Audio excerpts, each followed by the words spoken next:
You need to leave this park. Now." The words cut through the Saturday morning air like a blade.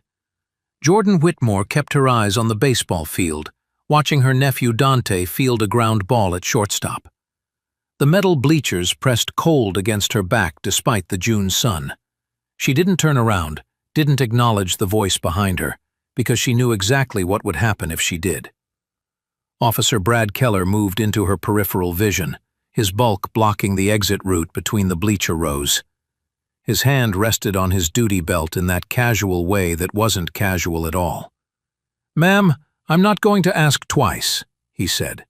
Jordan finally looked up. "Good morning, officer," she said, keeping her voice level. "Can I ask what this is about?" "We received a complaint," Keller replied. His eyes scanned her leather work bag, the thermos beside her, the jacket folded neatly on the bench. "ID, now!" Out on the field, Dante glanced toward the bleachers.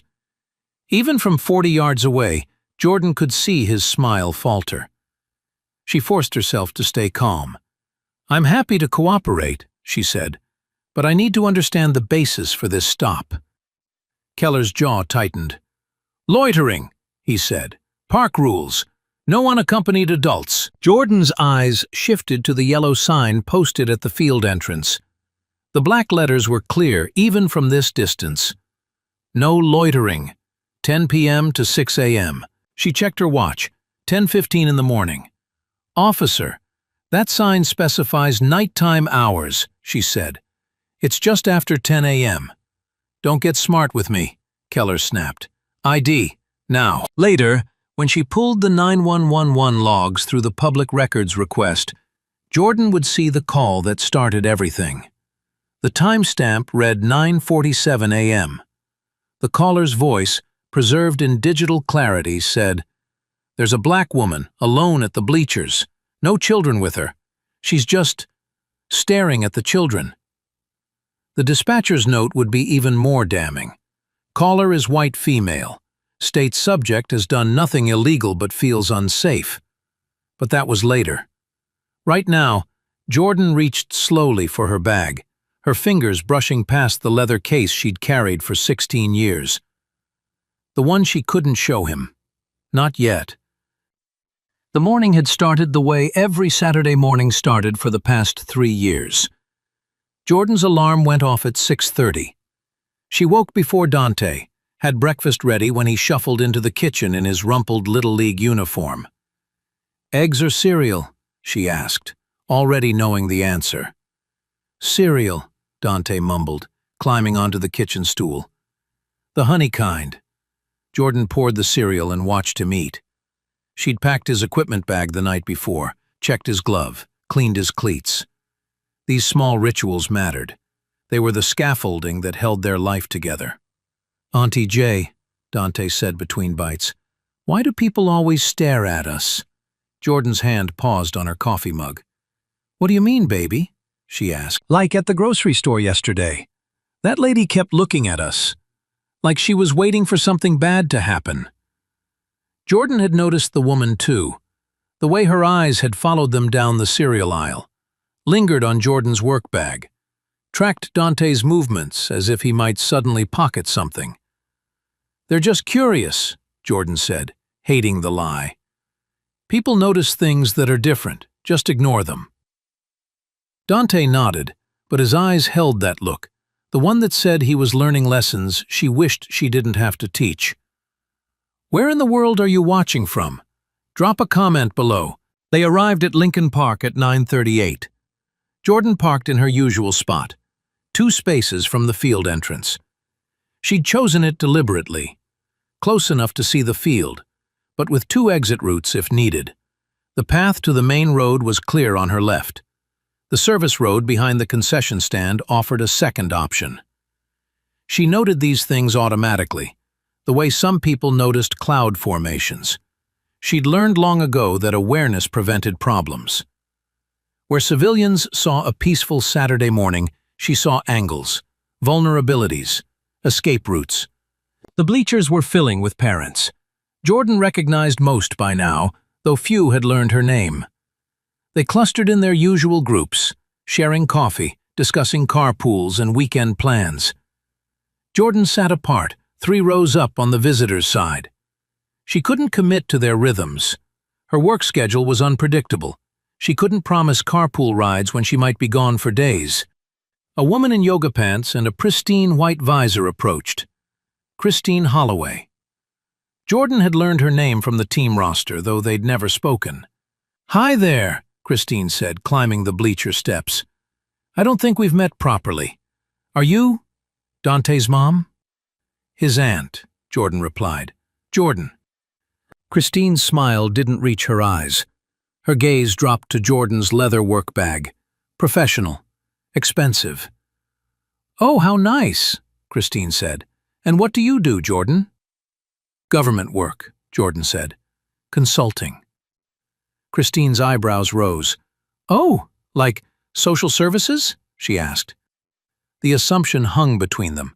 Government work plus black woman plus raising her sister's child equaled social worker, case manager, maybe probation officer.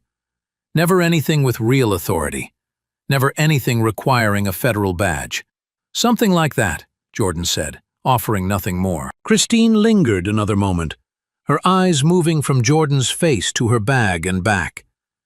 "Well, it's nice to finally chat," she said. "I've seen you here a few times. You always sit alone." "I like the view from here," Jordan replied. Christine retreated to her usual spot among the other mothers. Jordan watched her lean close to 2 women in matching team shirts, saw their eyes cut toward her, saw the whispers start. The sidelong glances, the careful distance, the way people shifted their bags closer when she walked past. Out on the field, Dante took his position at shortstop. He waved toward the bleachers, and Jordan waved back. He was happy here. That mattered. He'd been through enough upheaval. His mother was serving 8 years for possession with intent, a mandatory minimum that didn't care about addiction or desperation. Dante needed stability. He needed to be a kid. Jordan opened her thermos and poured coffee. She scanned the field with practiced efficiency. 45 people today. 32 adults, 13 children too young for the team. The concession stand had a security camera pointed toward the parking lot, but the angle wouldn't catch the bleachers. A patrol car circled the park every 30 minutes. She'd timed it over 3 weeks, regular as clockwork. She noted the exits again. 2 clear paths. The field had chain-link fencing on 3 sides, but the 4th side, behind home plate, was open to the parking area. She could be in her car in under 45 seconds if needed. Dante fielded a practice grounder cleanly, threw to first base with that awkward but determined motion of a kid still growing into his arm strength. Jordan felt her chest tighten with pride. He was resilient, stronger than she'd been at 9. He'd adapted to living with his aunt, learned the rules, didn't complain about the things they couldn't afford, or the fact that his mom only called once a month from prison. He just kept moving forward, which was why Jordan showed up. Every single Saturday, no matter what. Down below, Christine pulled out her phone. She turned away from the field, walking toward the parking lot with hunched shoulders. Jordan watched her thumb move across the screen, saw her glance back toward the bleachers, toward Jordan specifically. Something cold settled in Jordan's stomach. She'd seen this before. Not here, but in her work. The way people looked when they were reporting something, when they were calling someone, when they were setting something in motion. Christine's lips moved as she spoke into the phone. Her free hand gestured toward the bleachers. She shook her head at something, then nodded emphatically. Jordan set down her coffee. Her instincts were prickling now, that 6th sense that had kept her alive in far more dangerous situations. Something was wrong. She could feel it in the way Christine kept glancing over, in the deliberate way she'd positioned herself, in the urgency of her gestures. Jordan told herself it was nothing, just a parent making a phone call, maybe talking about dinner plans or forgotten groceries, maybe complaining about last week's umpire, but her hands moved automatically. Phone fully charged, keys in the side pocket. wallet with ID accessible. The leather case in the interior compartment, right where it always was. On the field, Dante caught another grounder. He turned to look at her, his face bright with joy, and Jordan waved. She kept the smile fixed even as Christine finished her call and started walking back, her expression carefully neutral. She told herself it was nothing. She was wrong. 6 minutes after Christine Holloway's phone call ended, a white patrol cruiser rolled into the parking lot. Jordan tracked its movement from her seat on the bleachers, watched it circle once before pulling into a spot near the field entrance. Officer Brad Keller emerged, adjusting his duty belt with one hand, speaking into his shoulder radio with the other. He didn't scan the crowd, didn't look for context. He walked directly toward Jordan, his trajectory as straight as a bullet. "Ma'am," Keller said, stopping at the base of the bleachers. "Need to see some ID." Jordan kept her eyes on the field for another moment, watching Dante field a practice grounder. Then she turned to face the officer. "Good morning, officer," she said, keeping her voice level. "Can I ask what this is about?" "We received a complaint," Keller replied. His eyes moved over her leather bag, her thermos, her jacket folded neatly beside her. "ID, now." Jordan had been through enough interactions to know the game. No articulable suspicion mentioned. No specific complaint detailed. Just a demand, backed by the authority of a badge and the implicit threat of what happened to people who didn't comply. She could feel the other parents watching now, conversations dying mid-sentence, heads turning to see what was happening. "I'd be happy to comply with that lawful order," Jordan said, emphasizing the phrase slightly. "But I need to understand the basis for this stop." Keller's expression shifted. That wasn't the response he'd expected. Most people either handed over ID immediately or got defensive, argumentative. Jordan's tone was calm, professional, almost procedural.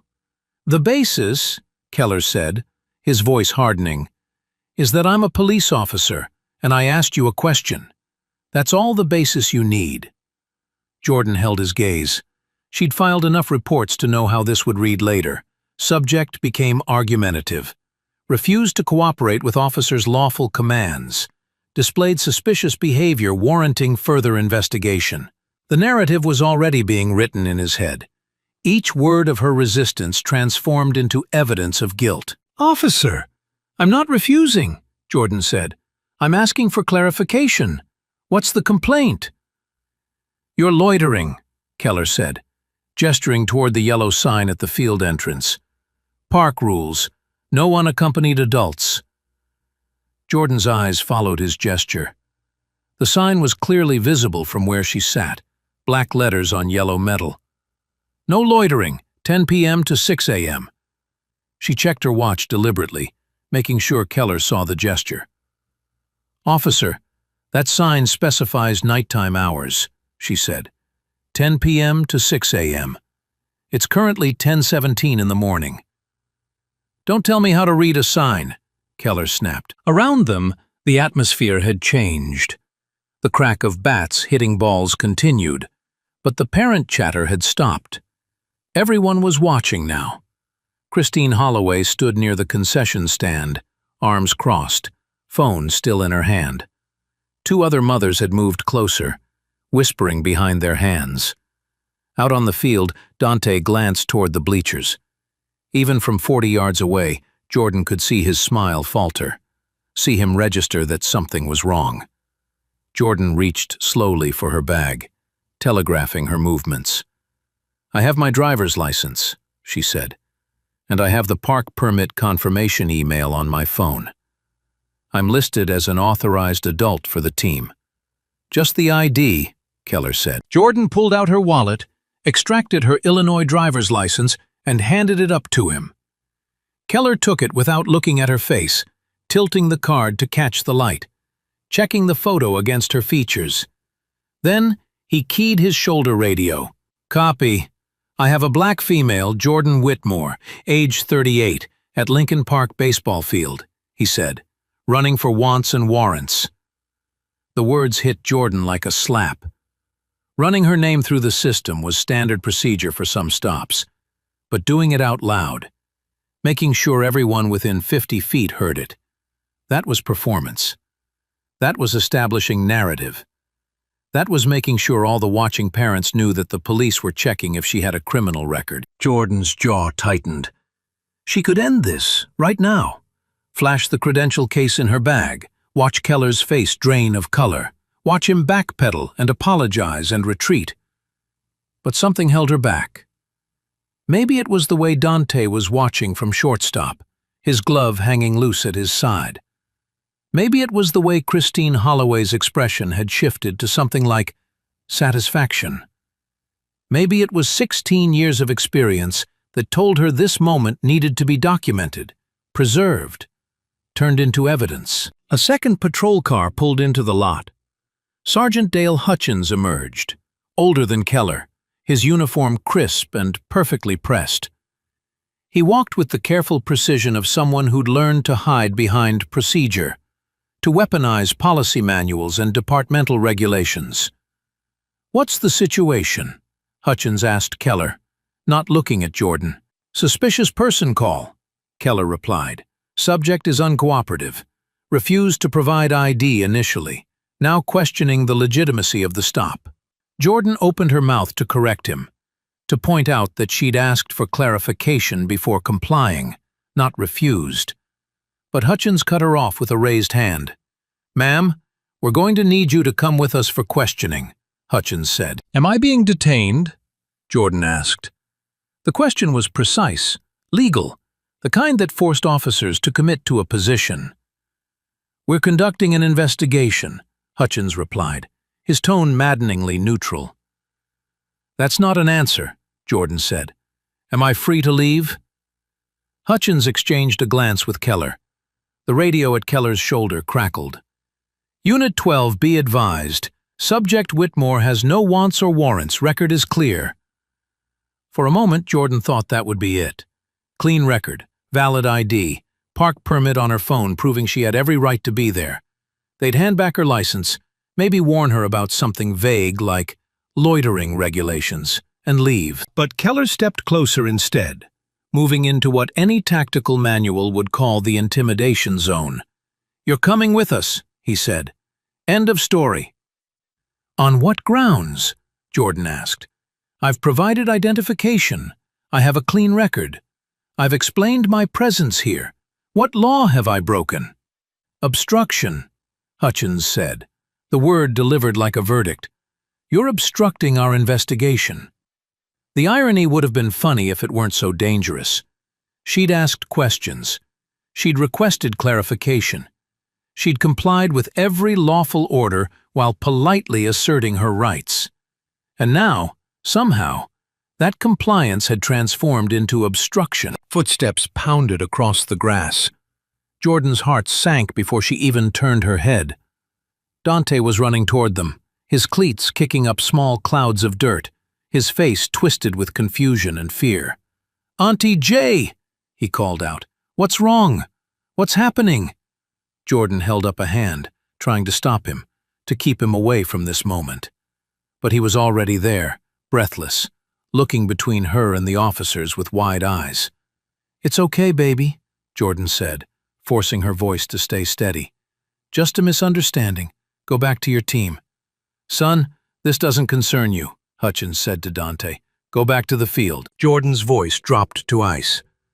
"Don't speak to him," she said. It was the first time real authority had leaked into her tone, the first crack in the careful civilian mask she'd been wearing. Keller heard it. His eyes narrowed slightly, something in his posture shifting. "Ma'am, you need to come with us now," he said. "If you refuse, we'll place you under arrest." "For what crime?" Jordan asked again. "Resisting arrest," Keller said, the circular logic laid bare without shame. Later, when the FOIA request came back, Jordan would see the full 911 transcript.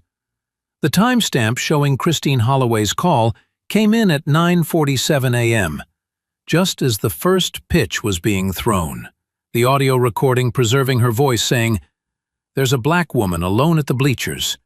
No children with her. She's just staring at the children. It makes me uncomfortable. The dispatcher's note underneath would be even more damning. Caller is white female. States subject has done nothing illegal but feels unsafe. Advised caller that without criminal activity, police response may be limited. Caller insisted on officer presence. The system had documented its own failure, preserved the moment when fear became weaponized, when discomfort became justification. But that knowledge was still days away. Right now, Jordan stood on the bleachers with her nephew watching, 2 officers closing in, and the weight of 16 years of service pressing against her ribs like a stone she couldn't show. Dante grabbed her hand. "I don't understand," he whispered. "You didn't do anything wrong." Jordan squeezed his fingers. "I know, baby," she said. "Sometimes that doesn't matter." Part 4. Escalations. Mook 1. Christine Holloway moved toward the officers with the confidence of someone who knew she'd already won. Her white visor caught the morning sun, her yoga pants pristine despite the dusty field. She carried her phone like a shield, like proof of righteousness. "Officers, thank God you're here," Christine said, slightly breathless. "I'm the one who called. I was concerned because, well, she's been sitting here alone, and with all the news lately about predators at parks." The words hung in the air, deliberately vague but loaded with implication. Predators. As if Jordan's presence alone was threat enough to justify the label. "Ma'am, I'm his aunt," Jordan said, keeping her voice level despite the rage building in her chest. "I'm here every Saturday. I'm on the approved adult list for the team." "I've never seen you before," Christine replied, her tone suggesting concern rather than accusation, but the effect was the same. It was a lie. Jordan had documentation proving she'd attended 12 consecutive Saturday games, had signed in at the field house every time, had her name recorded in the team parent directory. But Christine delivered the falsehood with such casual certainty that it became truth in the ears of the officers, in the minds of the watching parents. A woman standing near the concession stand, younger than Christine, with a kind face and a team shirt, spoke up. "Actually, I have seen her," the woman said, her voice tentative. "She's here every week. Same spot on the bleachers." Christine turned, her expression shifting just enough to convey disappointment. "Are you sure?" Christine asked. "I mean, maybe you're thinking of someone else. There are a lot of people here each week." The younger woman's courage faltered. I think it was her," she said, but her voice had lost its certainty. She took a small step backward, retreating into the safety of the crowd. Jordan watched the exchange with clinical detachment. This was how it worked. One person with social capital could reshape reality, could make witnesses doubt what they'd seen, could transform 12 weeks of peaceful attendance into suspicious behavior that no one could quite verify. Keller shifted his weight, his hand still resting on his duty belt. "Ma'am, we're going to need you to come with us," he said to Jordan. "We can sort all this out at the station." "Sort what out?" Jordan asked. "I have my park permit on my phone. I can show you the confirmation email right now. I'm listed as Dante's legal guardian in the team registry. What exactly needs to be sorted?" "Your attitude, for one thing," Keller said. Around them, the crowd had grown. Parents who'd been watching their children practice had drifted closer, drawn by the spectacle. Jordan could feel their eyes on her, could sense the calculations happening in their minds. The police were here. They'd received a complaint. The woman must have done something. Otherwise, why would the officers insist on taking her away? Dante's hand tightened in Jordan's. "Auntie Jay, I don't want you to go," he whispered. Jordan knelt down, bringing herself to eye level with her nephew. "Baby, I need you to go back to your team," she said softly. "Find Coach Williams. Tell him exactly what's happening here. Tell him I need him to call Mrs. Patterson." Mrs. Patterson was Dante's caseworker, assigned through the Department of Children and Family Services when Jordan had taken custody. The mention of a caseworker would later become another data point in the officer's narrative, another piece of evidence that something about Jordan's situation was irregular, suspicious, worth investigating. "But what if they take you?" Dante asked, his voice cracking. "Then Mrs. Patterson will come get you," Jordan said, "and I'll see you later tonight, I promise." It was a promise she wasn't entirely sure she could keep, but she said it anyway, because that's what Dante needed to hear. Coach Williams, a stocky man in his 50s with a clipboard and a whistle, jogged over from the dugout. "What's going on here?" he asked, looking between Jordan and the officers. "Police business," Hutchins said. "Please step back, sir." "Jordan is one of our team parents," Coach Williams said. "She's here every week. Is there a problem?" "We're investigating a complaint," Keller replied, his tone making it clear the conversation was over. Coach Williams looked at Jordan, his expression torn between wanting to help and not wanting to interfere with police. "You want me to call someone?" he asked her. "Mrs. Patterson," Jordan said. "The number's in the team directory. Tell her I'll be delayed picking up Dante." The careful phrasing was deliberate. Delayed, not arrested. As if this were a minor inconvenience, a scheduling conflict, rather than what it actually was. "Ma'am, we need to go now," Keller said, taking a step closer. Jordan stood slowly, her movements controlled and deliberate. "I'm complying," she said clearly, making sure her words carried to the watching crowd. "I'm cooperating fully with your instructions. I'm walking voluntarily.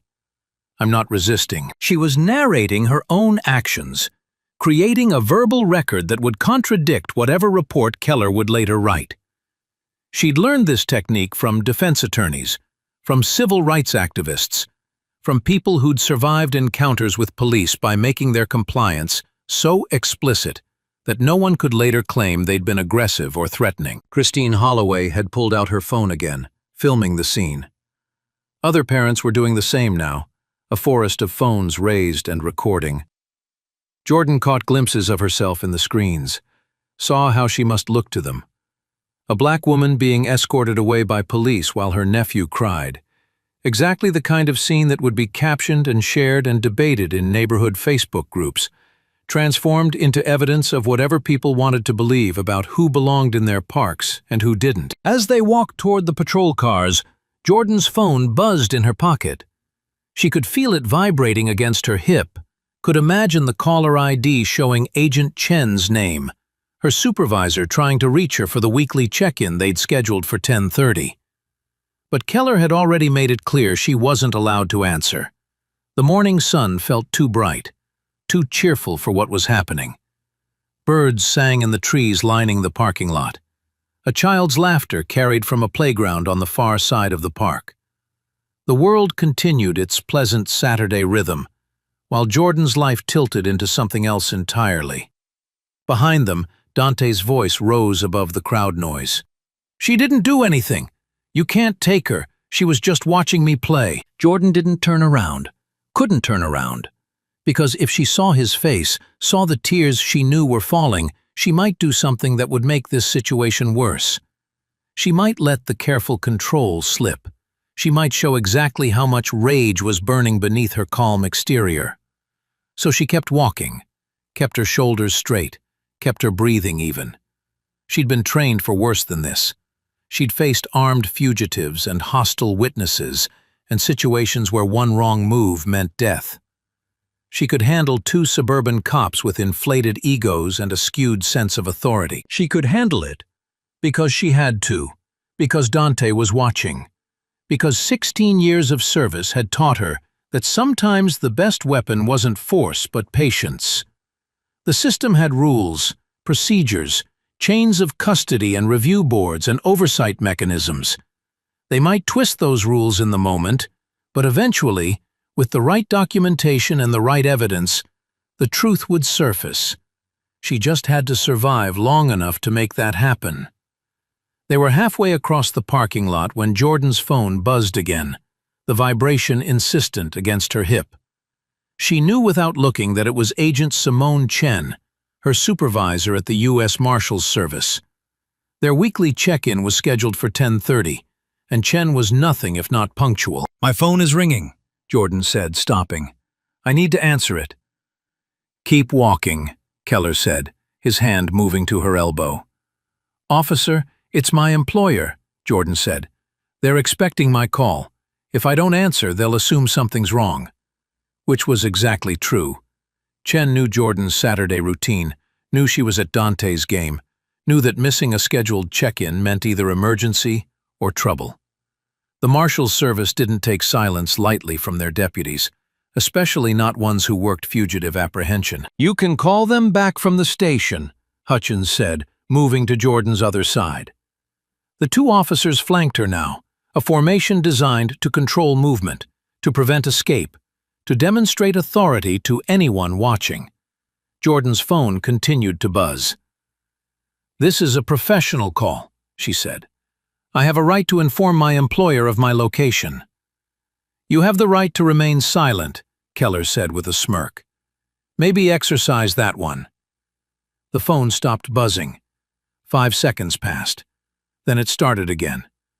Chen was calling back, which meant she was already concerned, already noting the missed contact in whatever log she kept for her deputies. Jordan reached slowly for her pocket, her movements deliberate and visible. "I'm retrieving my phone," she announced. "I'm going to answer this call. I'm not resisting or fleeing. I'm simply exercising my right to contact my employer." "Don't," Keller warned. Jordan's fingers closed around the phone. She'd almost pulled it free when Keller's hand shot out and grabbed her wrist.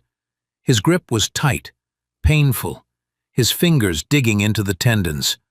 "I said don't," he repeated. "You're hurting me," Jordan said, keeping her voice level. "Please release my wrist." Instead, Keller yanked the phone from her grasp. The movement was aggressive, excessive, the kind of force that left no doubt about his intent to dominate the situation. Jordan's phone tumbled through the air, landing on the asphalt with a crack that suggested broken glass. Around them, the parents who'd followed from the bleachers gasped. Phones continued recording, capturing the moment when the encounter shifted from uncomfortable to openly hostile. Jordan looked down at her phone, then up at Keller. Her jaw was tight, but her voice remained controlled. "That was an unlawful seizure," she said. "I was not under arrest. I was complying with your instructions to walk to your vehicle. Taking my property by force was not a lawful action." "It's evidence now," Hutchins said, bending to pick up the phone. He examined the cracked screen, then slipped it into an evidence bag he'd pulled from his pocket. "Part of our investigation." The lie was so smooth, so practiced, that Jordan almost admired its audacity. Her phone wasn't evidence of anything except their inability to control the narrative. But once it was in that bag, labeled and logged, it became official. It became part of the record that would justify everything they did next. Later, when the body-worn camera footage was finally released through the federal inquiry, it would show all of this in digital clarity. Keller's body cam, mounted on his chest, had captured the phone seizure from his perspective. The video would show Jordan's controlled breathing, her hands visible and non-threatening. It would show the parents watching from a distance, their expressions shifting from curiosity to concern. It would catch the audio of Dante's quiet sob carrying across the parking lot, the sound of a child watching his world tilt sideways. That footage would become evidence. But first it had to survive the 90-day retention window, the mysterious technical glitches that plagued inconvenient recordings, the department's careful management of what the public was allowed to see. "I want that phone logged properly," Jordan said. "I want a receipt showing it was taken from me, the time it was seized, and the name of the officer who took it." "You'll get your receipt at the station," Hutchins said, "if we decide to give you one." The casual dismissal of procedure was almost breathtaking. Jordan had spent 16 years working within the law, respecting chains of custody, documenting every piece of evidence with meticulous care. She'd seen cases fall apart because of sloppy paperwork, because of broken chains, because of officers who thought the rules didn't apply to them. And here were two cops, demonstrating exactly why those rules existed, why oversight mattered, why trust in law enforcement was eroding with every unlawful seizure and casual violation. "I'm noting the time," Jordan said. 10:23 a.m. Officer Keller seized my personal phone without a warrant, without probable cause, during what was described as a voluntary interview. Officer Hutchins witnessed and facilitated this seizure. "You done?" Keller asked. "For now," Jordan replied. They reached the patrol car, and Hutchins opened the back door. "Watch your head," he said, the courtesy phrase sounding almost mocking given the circumstances. Jordan looked back toward the baseball field one last time. Dante stood at the edge of the parking lot, Coach Williams's hand on his shoulder, his face streaked with tears. Other children had gathered around him, their game forgotten, their Saturday morning transformed into a lesson about how quickly safety could become danger, how easily authority could become abuse. Jordan climbed into the back of the patrol car, the door slamming shut with the heavy finality of a cell closing. The interior smelled of disinfectant and fear, of all the other people who'd sat in this same seat, who'd felt this same cage close around them. Her phone was gone. Her ability to contact Chen, to alert the Marshal's service, to document what was happening. All gone. But she'd been in worse situations. She'd been held by drug cartels who wanted to trade her for their captured associates. She'd been in buildings that were about to be raided by rival gangs. She'd survived because she knew how to wait, how to watch, how to let the system think it had won while she gathered every scrap of information that would later become evidence. So she sat in the back of that patrol car and waited for the next move, her mind already cataloging every detail, every violation, every crack in their procedure that she would later use to bring the entire operation down. The patrol car's radio crackled to life as Hutchins slid into the driver's seat. A dispatcher's voice cut through the static, professional and detached. "Unit 7, be advised, Captain Marsh is en route to your location. ETA 3 minutes. Keller, settling into the passenger seat, muttered something under his breath that Jordan couldn't quite catch. But his body language said enough. Shoulders tensing, hand rubbing the back of his neck. The arrival of a supervisor wasn't what he'd wanted. Through the patrol car's metal mesh divider, Jordan watched the baseball field. Parents were clustering in small groups now, their phones still out, their conversations animated. Christine Holloway stood at the center of one group, gesturing as she spoke, building her own narrative, shaping the story before it could shape itself. A third patrol car pulled into the lot, this one unmarked but clearly official. Captain Ellen Marsh emerged, a woman in her early 50s with gray-streaked hair pulled into a tight bun. She wore the kind of permanent expression that came from 28 years of navigating department politics, of learning which battles to fight and which to let slide for the sake of a pension that was finally within reach. Marsh strode toward Hutchins and Keller with the measured pace of someone annoyed at being pulled into a Saturday morning situation. "What's the issue here?" she asked, her voice carrying across the parking lot. "Suspicious person call, Captain," Hutchins replied, straightening slightly. Subject initially refused to provide identification. Became argumentative when we attempted to investigate.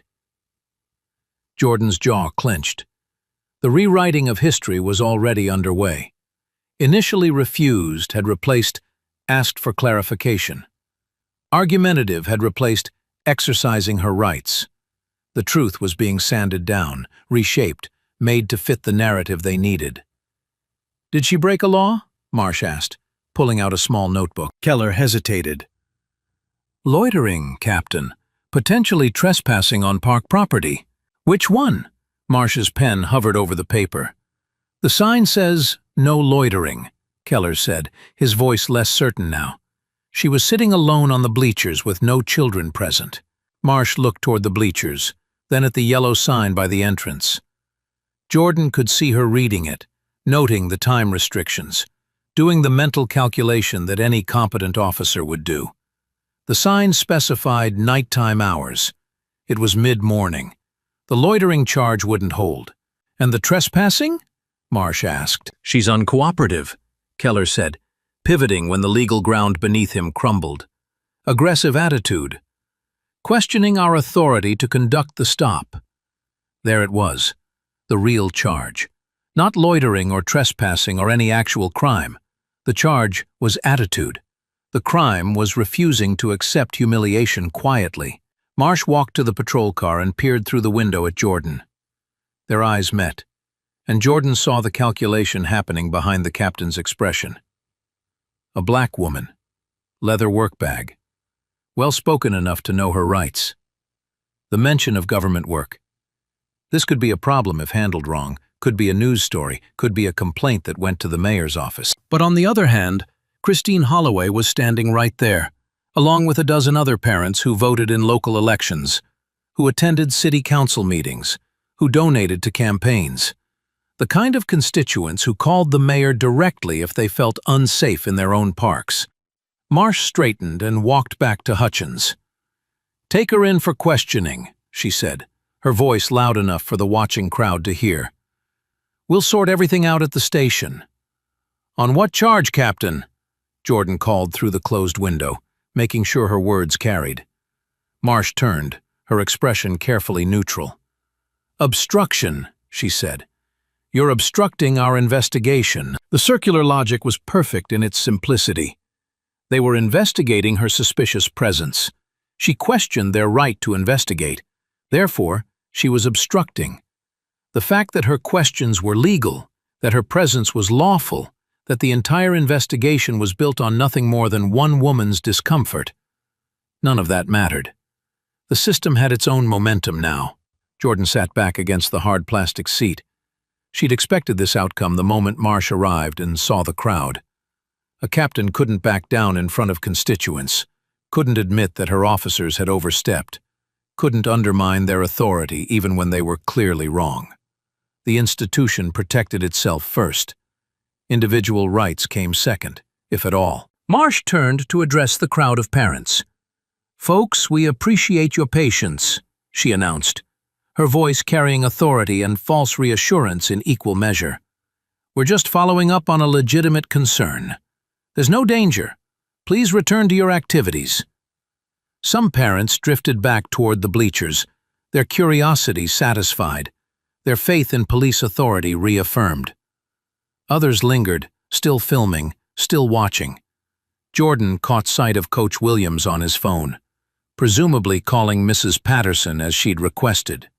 Dante stood beside him, small and alone despite being surrounded by people. The patrol car's engine started, and they pulled out of the parking lot. Jordan watched through the rear window as the baseball field receded, as Dante became a small figure among many, as the last piece of her normal Saturday morning disappeared from view. The drive to the station took 12 minutes. Jordan counted them, noted the turns, memorized the route. Hutchins drove carefully, obeying every traffic signal, maintaining the speed limit. Keller typed on a laptop mounted to the dashboard, presumably writing the initial report that would form the foundation of whatever charges they decided to pursue. "Subject displayed hostile behavior from initial contact," Keller said aloud as he typed, his words half statement and half performance. "Refused to comply with lawful orders. Created a disturbance in a public park. Demonstrated suspicious interest in minor children." Each word was a nail, a piece of evidence that would later be cited in reports and court documents, that would follow Jordan through whatever process came next. The fact that none of it was true didn't matter. It was official now. Documented. Part of the record. Jordan said nothing. She'd worked enough cases to know that anything she said in this car would be used against her. The patrol car's recording system was running, capturing audio if not video. Better to stay silent, to let them build their case on the foundation of lies and procedural violations. Better to wait for the moment when she could present the truth on her terms, with her evidence, in a forum where their words carried no more weight than hers. The station appeared ahead, a low brick building with barred windows and a parking lot full of police vehicles. Home territory for them, hostile ground for her. But Jordan had operated in hostile territory before. She knew how to survive until reinforcements arrived. And reinforcements were coming. She just had to wait. The booking area of the station smelled of industrial cleaner and stale coffee. Fluorescent lights hummed overhead, casting everything in a harsh white glow that made shadows look sharper than they should. Hutchins led Jordan through a security door, down a corridor lined with holding cells, to a processing desk where a sergeant sat reviewing paperwork. "Voluntary questioning?" the desk sergeant asked, looking up. "Obstruction charge," Hutchins replied. "Subject needs to be processed." The distinction mattered. Voluntary questioning meant Jordan could leave at any time, meant she was helping with an investigation rather than being detained against her will. Processing meant fingerprints and photographs, and a record that would follow her regardless of whether charges were ever filed. Jordan stood with her hands at her sides, her posture relaxed but alert. She'd been through booking procedures before, but always on the other side, always as the officer bringing in a fugitive rather than the person being documented. The reversal was jarring, disorienting in a way that had nothing to do with the physical space and everything to do with the sudden loss of control. "Ma'am, I need you to empty your pockets," the desk sergeant said, sliding a plastic tray across the counter.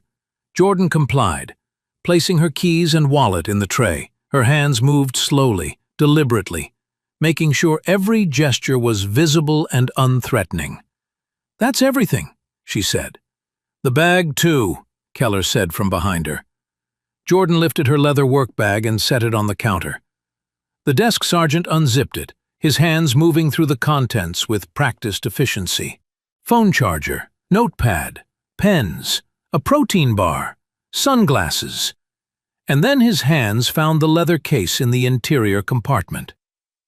"What's this?" the sergeant asked, pulling it out. "Personal item," Jordan said, keeping her voice neutral. The sergeant opened the case, and Jordan watched his expression change. The gold star inside was visible through the clear window, along with the official credential card beneath it. United States Marshal's Service, Deputy U.S. Marshal, Jordan Whitmore, Northern District of Illinois. For a moment, nobody moved. The sergeant's eyes went from the credential case to Jordan's face and back again. Hutchins stepped closer, looking over the sergeant's shoulder, and Jordan saw the exact moment when comprehension hit him. The way his jaw tightened, the way his hand moved unconsciously to his collar, as if his uniform had suddenly become too tight. "I'll need to catalog this," the sergeant said, his voice carefully neutral. He closed the case and set it aside, not logging it in the evidence sheet, not documenting its presence. Jordan noted the omission, filed it away with all the other violations she was accumulating. "Let's move this along," Hutchins said, recovering his composure. "We need to get her processed and into an interview room." The sergeant nodded, but his hands were less certain now as he continued inventorying Jordan's belongings. He'd just seen federal credentials. He knew, even if Hutchins was trying to ignore it, that this situation had become complicated in ways that went beyond a simple obstruction charge.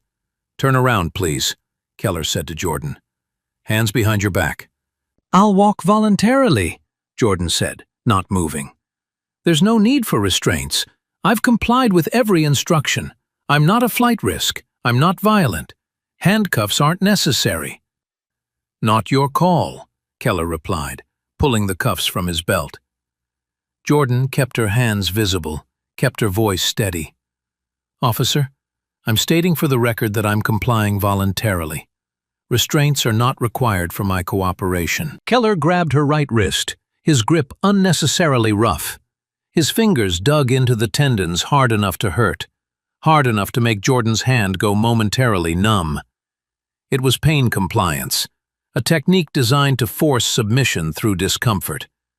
And it triggered something in Jordan's training, something deeper than conscious thought. Her arm rotated smoothly, a joint lock reversal executed with the kind of muscle memory that came from thousands of hours of practice.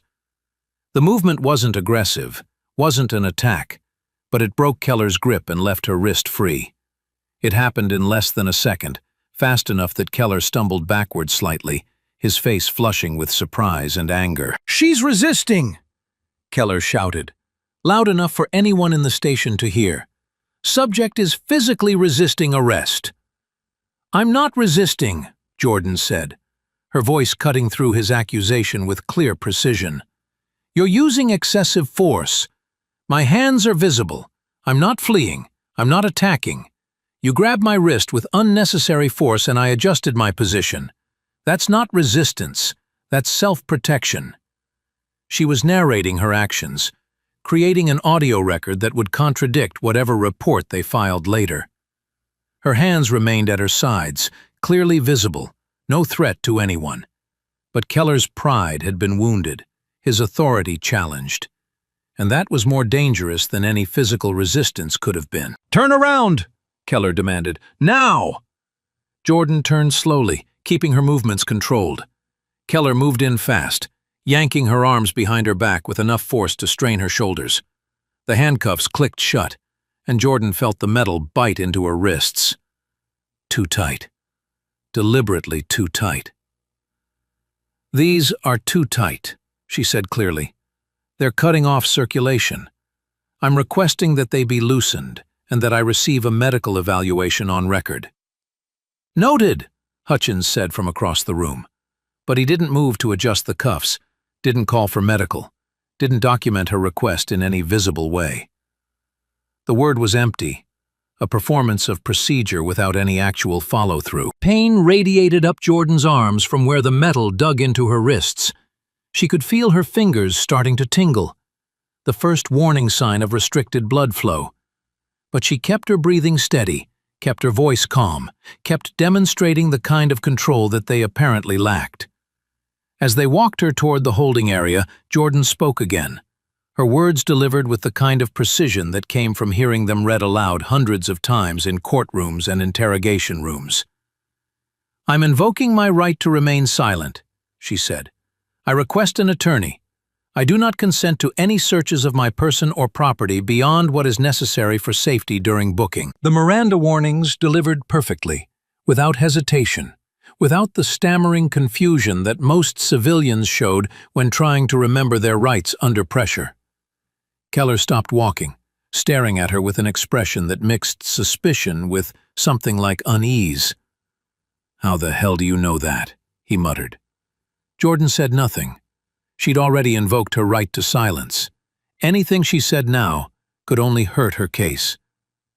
But the question hung in the air between them, adding to the growing list of things about her that didn't fit the narrative they'd constructed. Through the station's main entrance, Jordan heard a commotion. Raised voices. Someone demanding to know where Jordan Whitmore was being held. She recognized the voice even before she saw its owner. Mrs. Patterson, Dante's caseworker, was standing at the front desk with Coach Williams beside her. "I have a 9-year-old boy whose guardian has been arrested," Mrs. Patterson was saying, her voice sharp with professional authority. "I need to know the charges, and I need to know them now. That child is standing outside in the parking lot without supervision, and he's terrified." Jordan's chest tightened. Dante. She'd told him to call Mrs. Patterson, but she hadn't wanted him to have to wait, hadn't wanted him to spend even 1 minute wondering if his aunt was coming back. His mother was already in prison. The fear of losing another adult, of being truly alone, that fear must be overwhelming him right now. "Ma'am, we're processing the suspect," the front desk officer was saying to Mrs. Patterson. "You'll need to wait until booking is complete." "That suspect is a legal guardian with a child in state custody," Mrs. Patterson shot back. "You don't get to take your time while a minor is in crisis. Where is she?" The door to the booking area opened, and Mrs. Patterson's eyes found Jordan immediately. The caseworker's expression shifted from anger to something more complex when she saw the handcuffs, saw the too tight grip that was leaving Jordan's hands pale, saw the careful control Jordan was maintaining, despite everything. "Jordan, are you all right?" Mrs. Patterson asked. "I've invoked my right to remain silent and requested an attorney," Jordan replied. "Please make sure Dante gets home safely. The spare key is in the magnetic box under the mailbox. Feed him lunch. Tell him I'll see him tonight." Even now, even in handcuffs, Jordan's first priority was making sure Dante was taken care of. Mrs. Patterson nodded, understanding the subtext. Jordan wasn't admitting guilt. She wasn't asking for help for herself. She was doing what she'd always done, putting Dante first. "I'll take care of him," Mrs. Patterson said. "And I'm calling your attorney. This is not how legal guardians are supposed to be treated." Keller pulled Jordan toward the holding cells before she could respond. The corridor stretched ahead of them, fluorescent lights reflecting off polished floors, each step taking her further from the world where she had authority and control, deeper into a system that had decided she was a threat. But even as they locked her in a holding cell, even as the metal door clanged shut and she was left alone in the small space with its single bench and concrete walls, Jordan's mind was working. She was cataloging evidence, noting violations, building the case that would eventually dismantle theirs. They'd taken her phone, but they hadn't found the small recording device clipped to her shirt collar, the one that looked like an ordinary pen, but had been capturing audio since the moment Keller first approached her at the baseball field. Everything was being documented. Everything would eventually surface. They thought they'd won by getting her into a cell. They had no idea the war had just begun. 3 hours passed in the holding cell. Jordan counted them by the rhythm of the station around her. The shift change at noon brought new voices, different footsteps. The lunch delivery cart squeaked past her door twice. Someone in another cell was singing, off-key and repetitive, until a guard told them to shut up. Jordan sat on the concrete bench, her wrists still aching from the too tight handcuffs they'd finally removed. Her shoulders hurt from being forced back during the arrest, but the physical discomfort was manageable. She'd endured worse during training exercises, during fugitive captures that went sideways, during the time a methamphetamine cook had broken her ribs with a pipe before she'd taken him down. What bothered her more was the silence. No phone, no contact with the outside world, no way to reach Agent Chen, to explain why she'd missed their check-in, to activate the protocols that would bring federal attention to this situation. She was isolated, cut off, exactly where Hutchins and Keller wanted her. But they'd made mistakes. She could feel it in the way they'd avoided logging her credential case, in the nervous energy that had filled the booking area after the desk sergeant opened it, in the too long delay before anyone came to question her. They knew they'd arrested someone who didn't fit their usual pattern, and they were trying to figure out how to handle it. In the evidence locker down the hall, Jordan's phone began to ring. The sound was muffled by the plastic evidence bag, but loud enough that the officer stationed near the locker looked up from his magazine. The screen lit up, clearly visible through the clear bag. The caller ID displayed in white letters. DOJ. Chen. S. The officer stared at the phone for a moment, then quickly walked to the booking desk. "Sarge," he called out, "we got a problem." The desk sergeant looked up from his paperwork. "What kind of problem?" he asked. "The phone from the park arrest. It's ringing. Caller ID says Department of Justice." The sergeant's expression shifted immediately. He stood, walked to the evidence locker, and peered at the screen through the plastic bag. Jordan's phone was still ringing, still displaying Chen's name and title. "Shit," the sergeant muttered. He grabbed his desk phone and dialed an internal extension. "Sergeant Hutchins, you need to come to booking right now," he said. "We have a situation with the Whitmore arrest." 2 minutes later, Hutchins appeared, his uniform slightly rumpled from whatever he'd been doing. "What's the situation?" he asked. The desk sergeant pointed to the evidence bag. "Her phone's been ringing for the past 10 minutes. Department of Justice. Same caller. Multiple attempts." Hutchins stared at the phone as it rang again, Chen's name appearing once more on the screen. "Could be anyone," he said, but his voice lacked conviction. "Could be a scam call, could be—" "It says DOJ," the sergeant interrupted. And it's calling back repeatedly. That's not a scam pattern. That's someone trying to reach her urgently. Hutchins pulled out his own phone and typed something, presumably researching, trying to figure out how deep the problem went. His face went pale as he read whatever appeared on his screen. "Call Captain Marsh," he said. "Tell her we may have arrested a federal employee." The words hung in the air of the booking area, transforming the atmosphere from routine to crisis in an instant. A federal employee meant oversight, meant potential investigations, meant the kind of scrutiny that could end careers. What none of them knew, what they couldn't have known because they'd been too focused on dominance and control to notice details, was that the small pen clipped to Jordan's shirt collar wasn't just a pen. It was a recording device, purchased legally, used within the bounds of Illinois' one-party consent law. The device had activated the moment Keller first said, "You need to leave this park." Every word since then had been captured, digitized, and uploaded to a secure cloud server in real time. The recording held everything. Keller's initial approach without reasonable suspicion. Jordan's calm requests for clarification. The phone seizure. The excessive force during handcuffing. Her precise recitation of Miranda rights. Every violation, every procedural error, every moment of their overreach had been documented with timestamp and audio clarity that no report could contradict. The evidence was already backed up in 3 separate locations: the cloud server, Jordan's personal encrypted drive that synced automatically, and the Marshal Service's secure file system, which received copies of all recordings made by deputies in the field as part of their duty logs. Even if they found the device now, even if they destroyed it, the recordings were beyond their reach, but they didn't know that yet. They were still operating under the assumption that they controlled the narrative, that their reports would be the official version, that Jordan was just another civilian who'd learned the hard way not to challenge police authority. Officer Tyler Ramos appeared in the booking area, his young face troubled. He was 29, 3 years out of the academy, still idealistic enough to be bothered by what he'd witnessed at the park. "Sarge," he said to Hutchins, "I need to talk to you. About the Whitmore arrest." "Not now, Ramos," Hutchins replied, still focused on his phone. "It's important," Ramos insisted. "I looked her up. She's listed in the federal directory. Deputy U.S. Marshal, Northern District of Illinois." The words landed like a bomb. The desk sergeant stopped typing. Hutchins's head snapped up.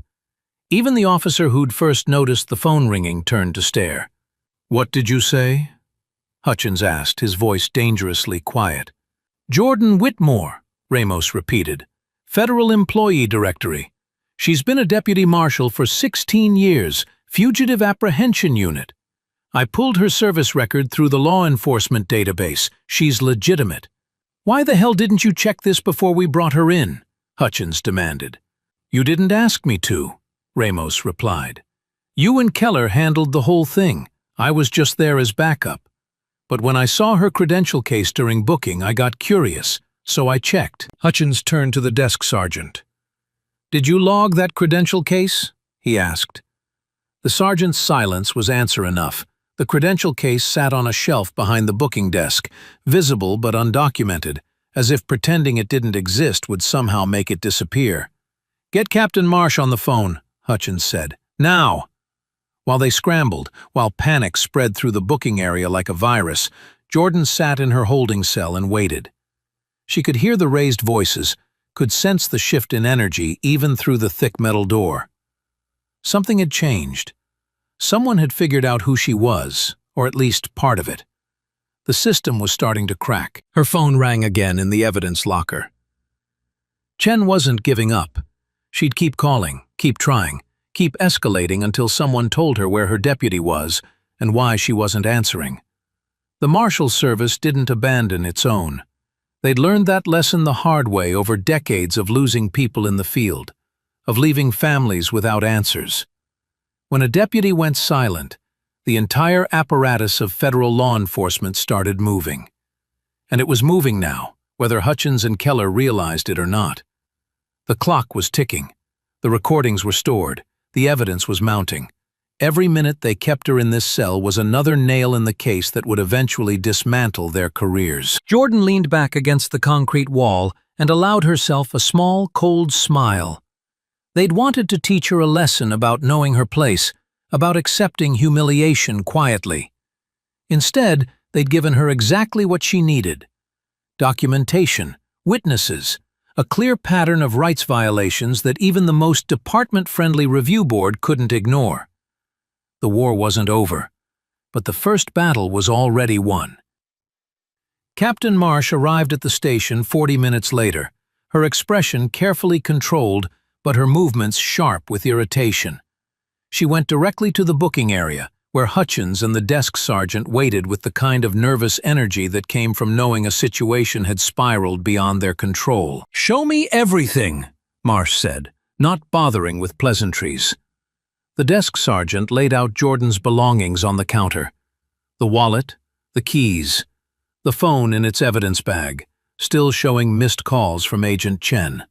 And finally, the leather credential case, opened to display the gold star and federal ID card.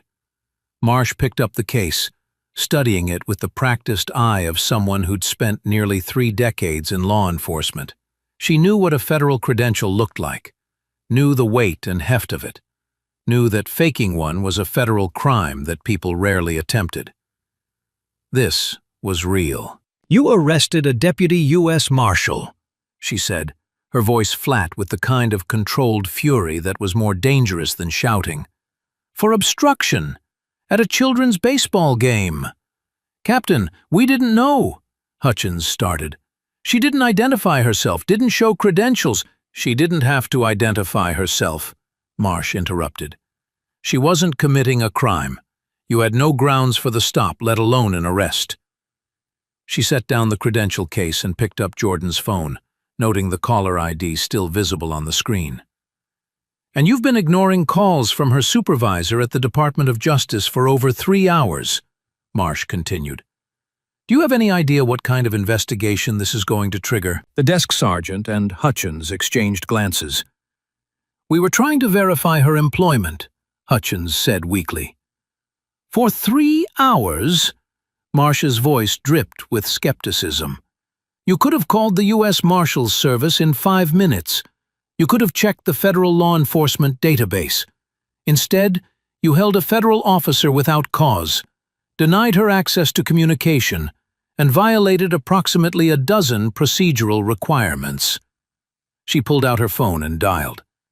"This is Captain Ellen Marsh, District 3, she said when someone answered. "I need to speak with whoever's supervising Deputy Jordan Whitmore immediately." "Yes, I'll hold." The wait stretched for 30 seconds before Marsh's posture changed slightly. "Agent Chen," she said. "This is Captain Marsh. I'm calling regarding Deputy Whitmore. She's currently in our custody following an incident at Lincoln Park." Even from across the room, Hutchins could hear Agent Chen's response, the sharp edge of authority in her voice demanding answers. "Yes, ma'am, she's unharmed," Marsh said. "No, ma'am, no charges have been filed yet. We're currently reviewing the circumstances. Yes, I understand this is a federal matter. I'll have her released immediately and we can discuss the details." Marsh ended the call and turned to face Hutchins with an expression that promised consequences. "Release her," she said, "now, and pray that the U.S. Marshal's Service doesn't decide to make an example out of this department." While they processed Jordan's release, while they gathered her belongings and prepared the paperwork that would pretend this had all been a reasonable mistake, 3 miles away, a man was working on his own investigation. Reverend Marcus Cole sat at his desk in the basement of New Hope Baptist Church, surrounded by file folders and spreadsheets that represented 18 months of careful documentation. The Reverend had been tracking incidents at Lincoln Park since the previous spring, when 3 families from his congregation had reported being questioned by police during their children's games. All 3 families were black. All 3 had been accused of loitering or suspicious behavior. All 3 had been released without charges after providing identification and explaining their legitimate presence. But the pattern bothered Reverend Cole. He'd started keeping records, noting dates and times, collecting names of families who'd been stopped, documenting which officers responded to the calls. The spreadsheet on his computer screen now held 47 entries. 43 described black individuals questioned while attending children's sporting events.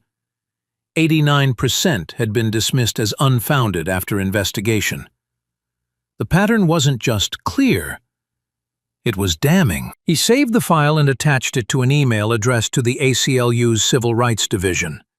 The subject line read, "Systematic harassment at Lincoln Park. Request for investigation." He'd been gathering evidence for months, waiting for the right moment to act.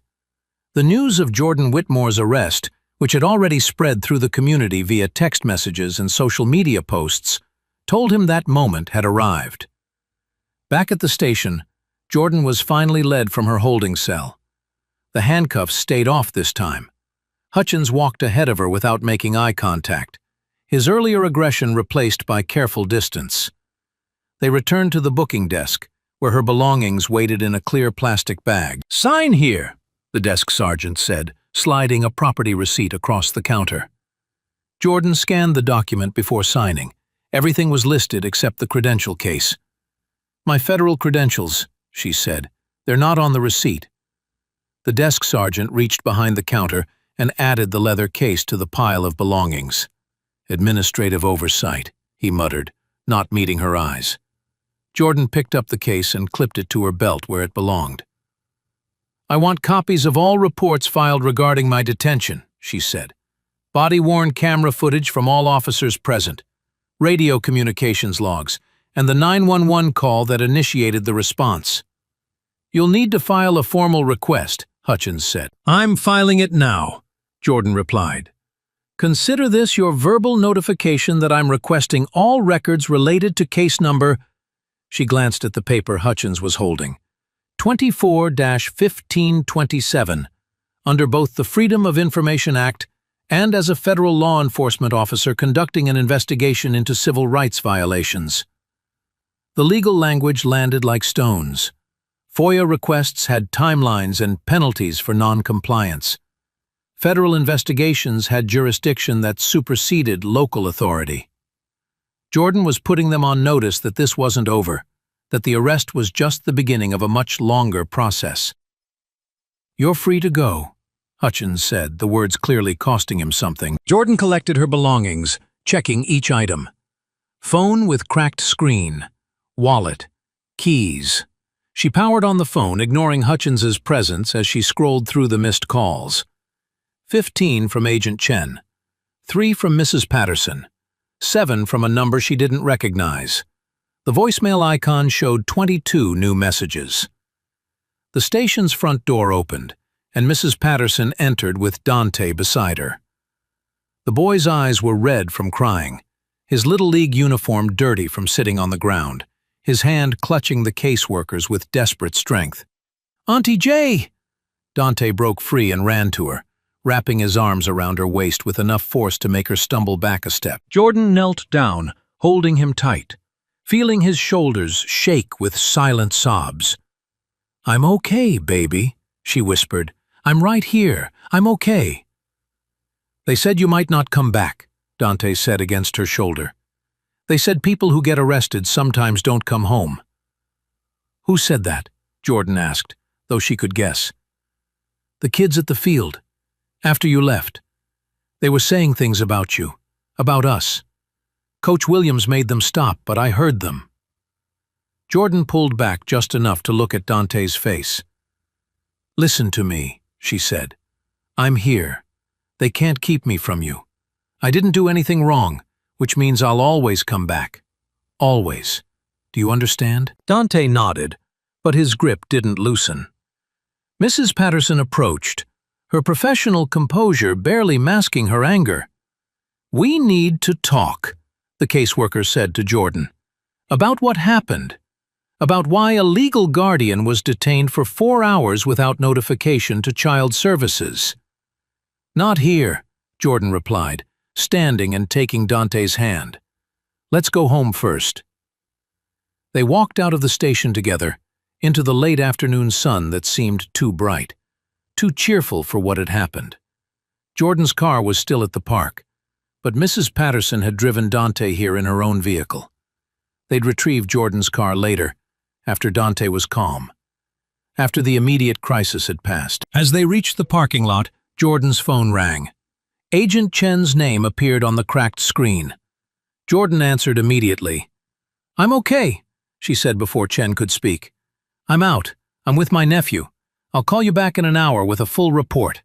"You're suspended from active duty pending review," Chen said, her voice tight with controlled anger that wasn't directed at Jordan. "Standard protocol when an officer is arrested. But Jordan, we're going to fight this. The entire service is behind you." "I know," Jordan said. "Thank you." She ended the call and looked down at Dante, at his tear-streaked face and confused eyes.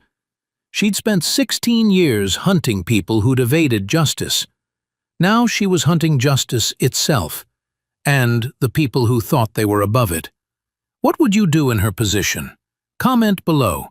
1 for stay silent, 2 for reveal your job immediately, or 3 for wait and document everything. 5 days after her arrest, Jordan sat in a small conference room at the county's internal affairs office. The room was windowless, painted in institutional beige, with a long table dividing the space between her and the investigator assigned to review the incident. A recording device sat in the center of the table, its red light blinking steadily. Across from her sat investigator David Monroe, a neutral third party from the County Oversight Board. He was 58, gray-haired, with the tired eyes of someone who'd reviewed too many complaints and found most of them led nowhere. Behind him, against the wall, sat Sergeant Hutchins. The department had allowed him to be present, a courtesy that Jordan knew was really about controlling the narrative. "Ms. Whitmore," Monroe began, opening a manila folder. "You stated in your initial complaint that you're a federal employee. Can you provide documentation of that claim?" Jordan had been waiting for this moment. She'd spent 5 days preparing, gathering evidence, organizing the documentation that would transform this from a simple he said, she said dispute into something much larger.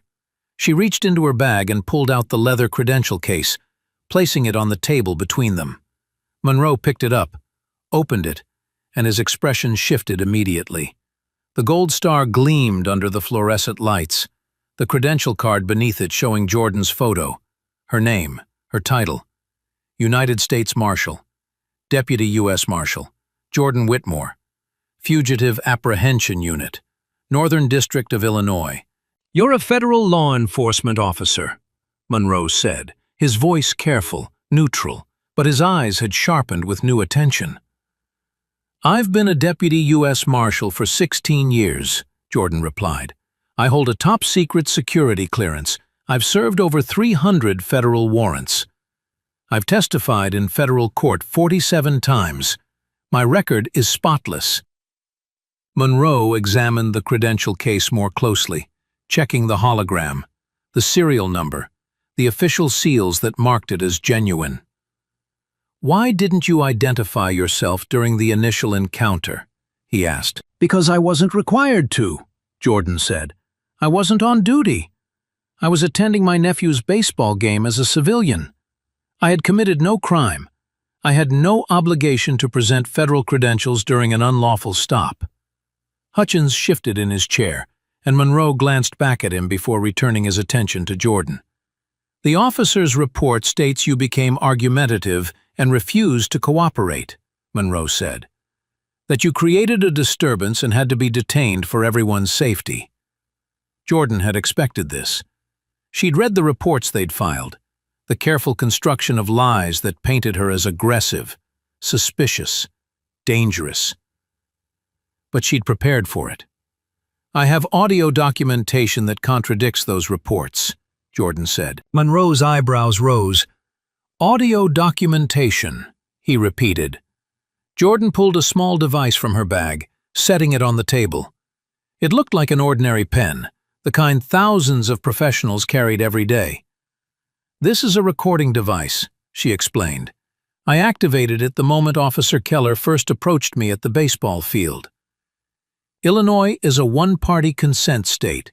If you're part of a conversation, you can legally record it. I've been carrying this device for 12 years as part of my fieldwork protocol. She connected the device to a small speaker, also from her bag. This recording has been uploaded to secure cloud storage in 3 separate locations, Jordan continued. The U.S. Marshal's service has a copy as part of my duty log. My personal encrypted backup has a copy, and the cloud service provider has a copy, with timestamp verification. Even if this device is destroyed, the recordings are preserved and authenticated. Monroe leaned forward, his attention completely focused now. "Play it," he said. Jordan pressed play. The audio quality was clear, professionally clean, every word audible. Keller's voice came through first, that initial command delivered with casual authority. "You need to leave this park. Now." Then, Jordan's response, calm and measured. "Good morning, officer. Can I ask what this is about?" The recording played through the entire encounter.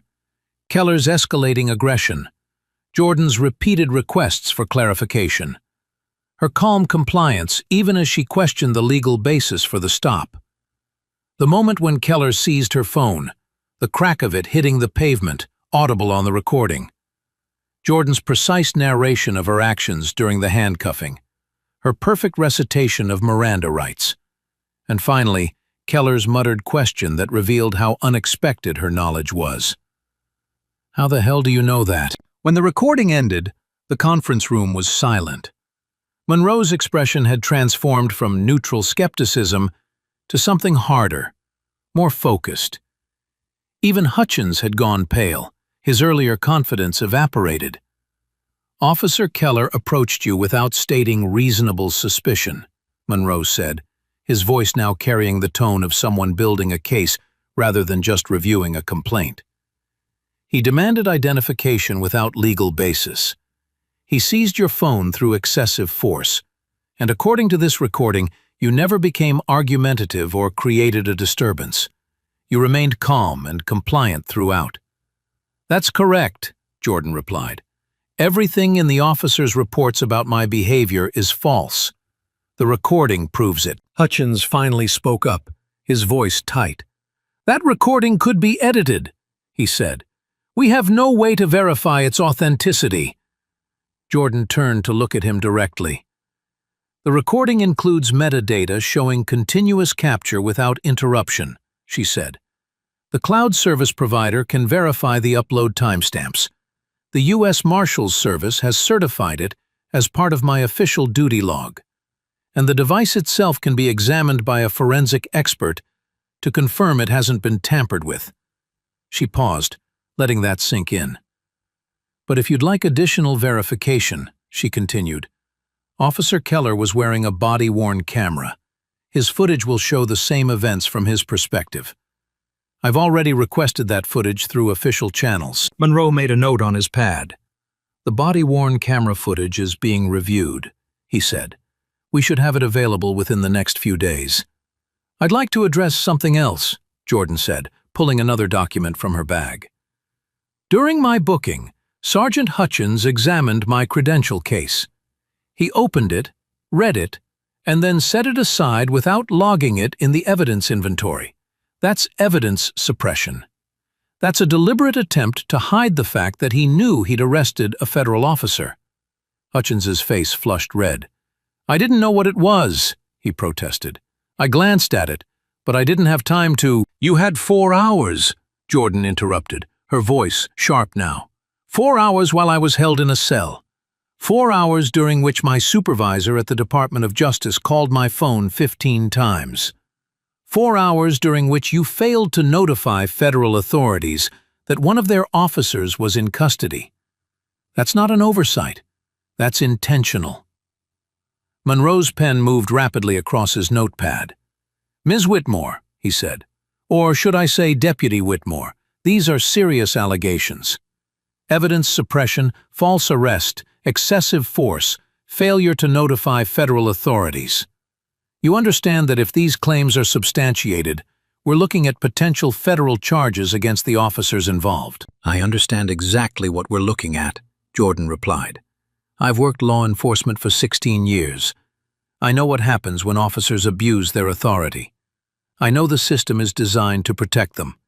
But I also know that when you have evidence this clear, this documented, this irrefutable, the system has to respond. She pulled out another document, this one several pages stapled together. This is my formal complaint, she said, sliding it across to Monroe. It details every violation, every procedural error, every unlawful action taken during my detention. It includes timestamps, witness names, and references to the relevant statutes and policies that were violated. Monroe accepted the document, scanning the first page. This is comprehensive, he said. I've written enough incident reports to know what documentation looks like, Jordan replied. And I want to be clear about something. This isn't just about me. This isn't just about one wrongful arrest at a baseball field. She pulled out the final item from her bag, a USB drive. This drive contains a Freedom of Information Act request I filed for all 911 calls related to Lincoln Park over the past 18 months, she said. The city clerk's office provided the recordings 3 days ago. I've listened to all of them. She placed the drive on the table. 47 suspicious person calls in 18 months, Jordan continued. 43 of them describe black individuals. Most calls came from the same small group of residents. The dispatch notes show that in almost 90% of cases, responding officers found no criminal activity and released the subjects without charges. Monroe picked up the drive, turning it over in his hands. You're suggesting a pattern of racial profiling, he said. I'm not suggesting anything, Jordan replied. The data speaks for itself. Someone in that neighborhood has been weaponizing 911 calls to harass black families, and the police department has been responding without questioning the pattern, without examining whether these calls represent legitimate concerns or discriminatory harassment. Hutchins stood abruptly. This is absurd, he said. We respond to all calls. We're required to investigate complaints. We can't just ignore concerned citizens. Concerned citizens, Jordan interrupted. Don't make 47 calls about people who are doing nothing illegal. Concerned citizens don't systematically target one demographic group. This isn't community policing. This is harassment under color of law. Monroe held up a hand. Sergeant Hutchins, please sit down, he said. Deputy Whitmore, I'm going to need to review all of this evidence. The recording, the 911 logs, your formal complaint. This investigation is now being expanded beyond the initial incident to examine potential systemic issues. There's one more thing, Jordan said. She pulled out her phone, the screen still cracked from where Keller had knocked it to the ground. I need to show you something that happened after you released me. She opened her email and turned the phone so Monroe could see the screen. This email arrived 2 days ago, she said. No return address, sent through an anonymous remailer. The subject line says, you should drop this. Monroe leaned closer to read the email text. Are you being threatened? He asked. Read it yourself, Jordan replied. The email was brief, its message clear despite the attempt at vague language. Deputy Whitmore, pursuing this complaint will not end well for you or your family. Consider what's best for your nephew.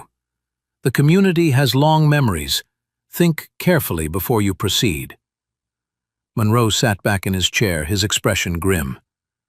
This is witness intimidation, he said.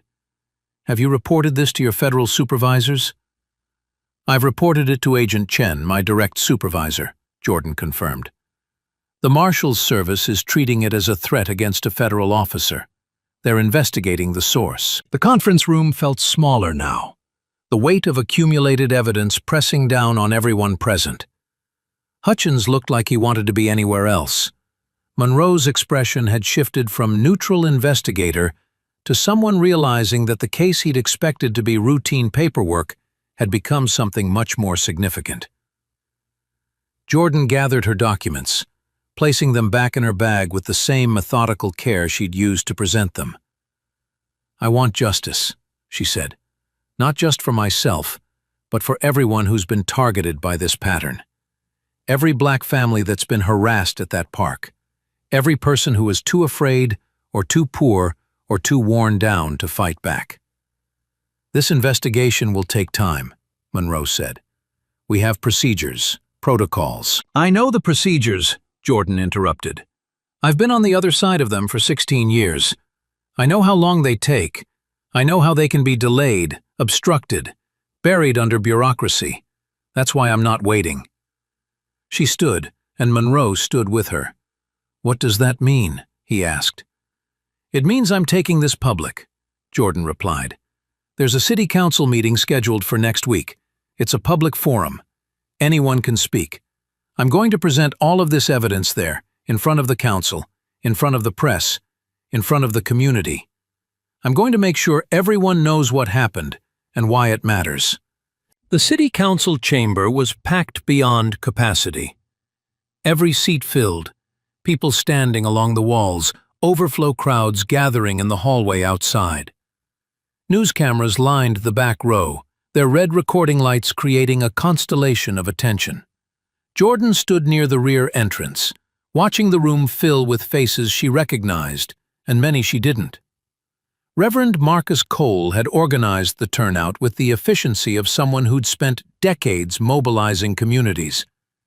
He stood near the front, greeting arrivals, directing people to seats, his presence a calm anchor in the growing energy of the room. Beside him, Yasmin Park from the ACLU adjusted her laptop, preparing the presentation that would lay bare 18 months of documented harassment. Dante sat in the third row with Mrs. Patterson, his Little League uniform replaced by a button-down shirt that made him look older than 9. He waved when he spotted Jordan, and she waved back, drawing strength from his presence. He needed to see this, needed to understand that fighting injustice was possible, that speaking truth could shift power, that his aunt hadn't been arrested because she'd done something wrong, but because the system itself was broken. The council members filed in, taking their seats on the raised platform that gave them literal and symbolic elevation above the citizens they supposedly served. Mayor Thompson sat at the center, his expression already weary, as if he knew this evening would be difficult. To his right, Councilman Victor Price adjusted his microphone, his face showing nothing but professional courtesy.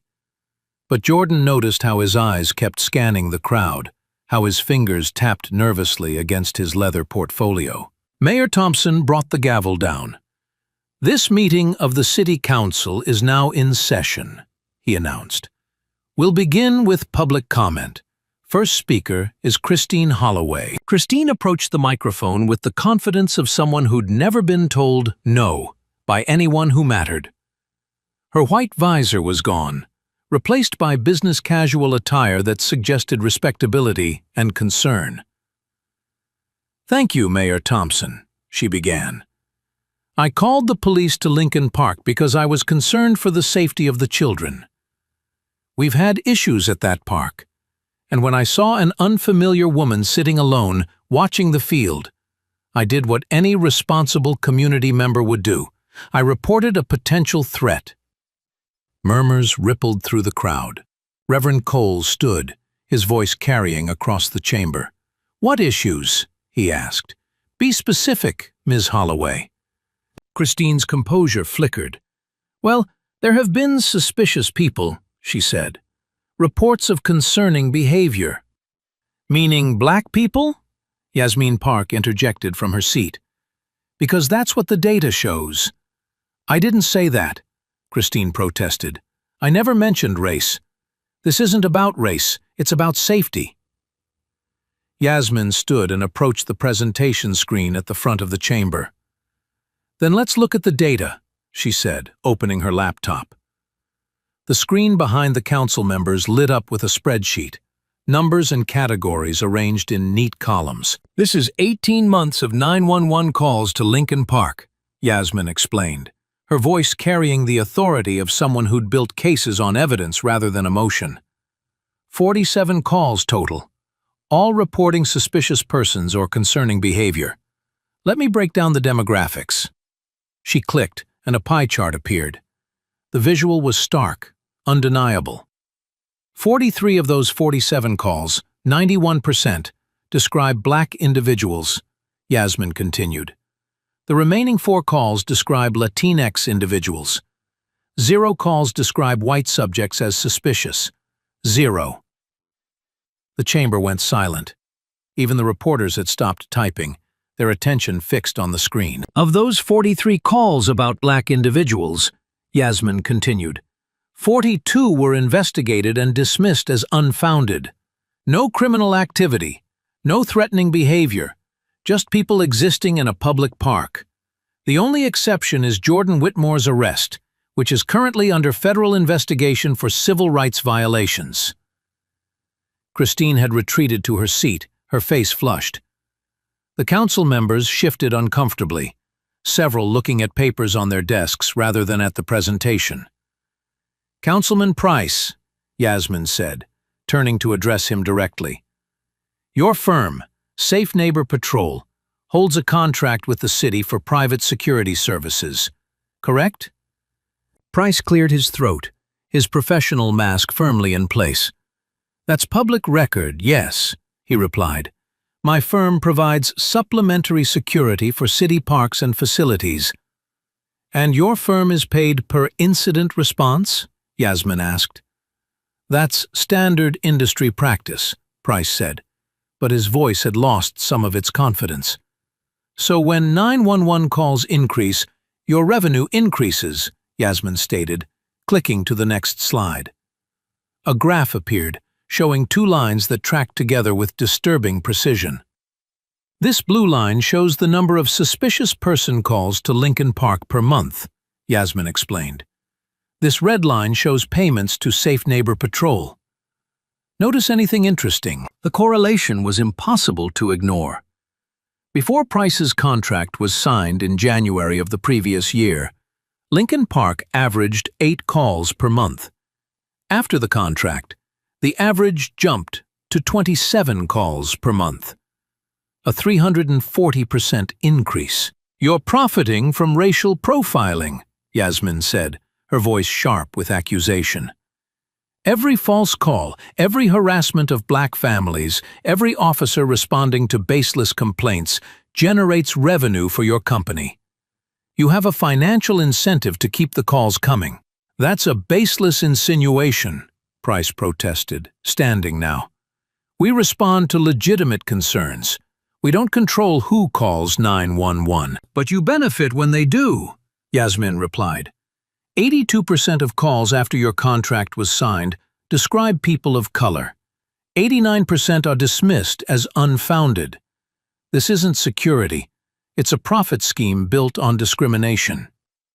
Agent Simone Chen stood from her seat in the middle section. She'd been sitting quietly, observing, but now her federal authority filled the room with unmistakable weight. "The U.S. Marshal's Service has referred this matter to the Department of Justice Civil Rights Division," she announced. "We're investigating potential violations under Title 18, United States Code, Section 242, deprivation of rights under color of law." This became a federal case the moment Deputy Whitmore was detained without cause. The crowd erupted. Reporters typed frantically. Council members leaned toward each other, whispering urgently. Keller and Hutchins, sitting in the back corner in civilian clothes, went pale. Captain Marsh tried to regain control. "This is an internal matter," she protested. "The department is conducting its own investigation." "It became federal jurisdiction," Agent Chen replied, "when your officers arrested a deputy U.S. Marshal without probable cause, seized her property illegally, and held her for 4 hours without notifying federal authorities. Your internal investigation is welcomed, but it doesn't preclude federal oversight." Mayor Thompson banged his gavel, trying to restore order. "Please, everyone, let's maintain decorum," he said. But the chamber, had transformed from a routine council meeting into something more powerful. Jordan could feel it in the air, the shift from individual grievance to collective recognition that the pattern was real, documented, undeniable. "I'd like to speak," Jordan said, moving toward the microphone. The room fell silent as she approached. This was the moment she'd been preparing for, the opportunity to transform her personal violation into systemic change. She adjusted the microphone and looked out at the assembled crowd, at the cameras recording every word, at Dante watching her with wide eyes. "My name is Jordan Whitmore," she began. "I'm a deputy U.S. Marshal. For 16 years I've tracked fugitives, protected witnesses, and served high-risk warrants. I've been shot at, threatened. I've faced down armed criminals without flinching." She paused, letting her credentials settle into the room's consciousness. "But nothing prepared me for my nephew's face when I was arrested for watching him play baseball," she continued, her voice carrying emotion now, controlled but genuine.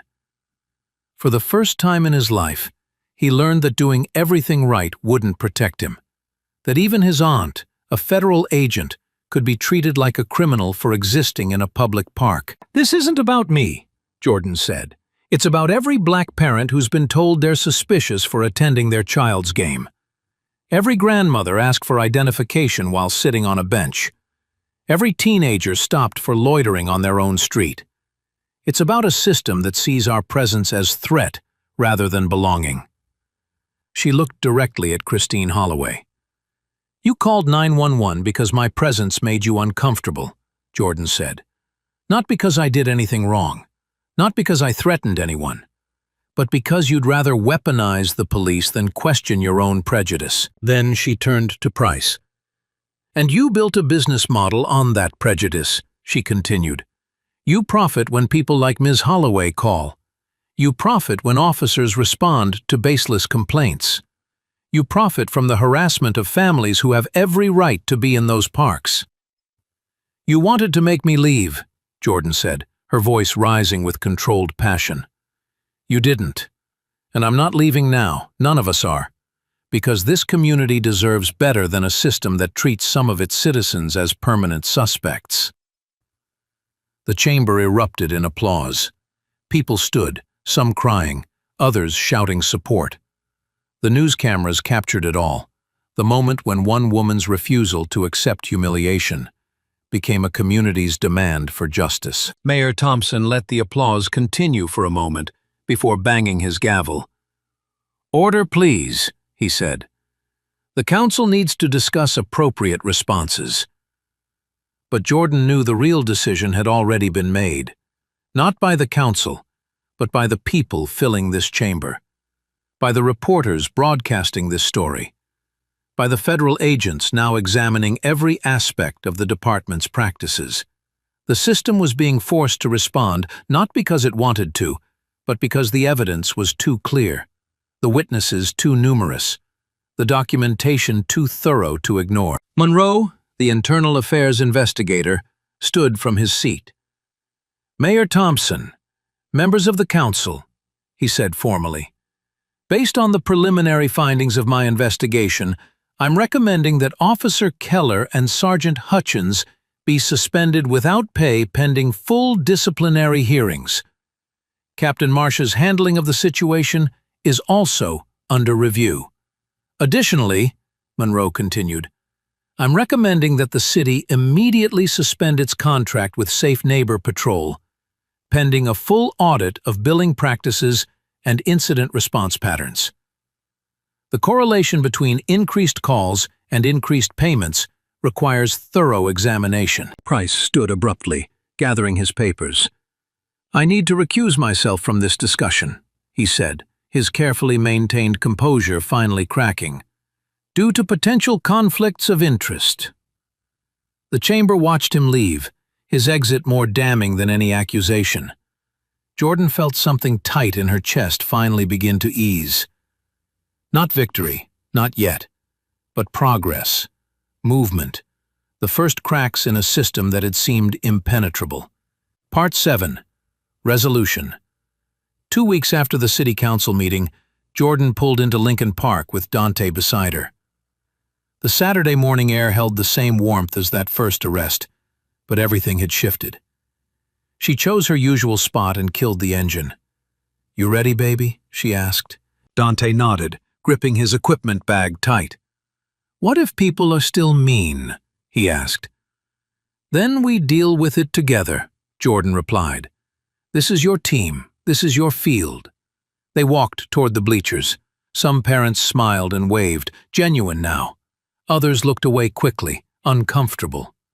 Christine Holloway's spot sat conspicuously empty. She'd withdrawn her son from the team, claiming the environment had become hostile. The irony wasn't lost on anyone.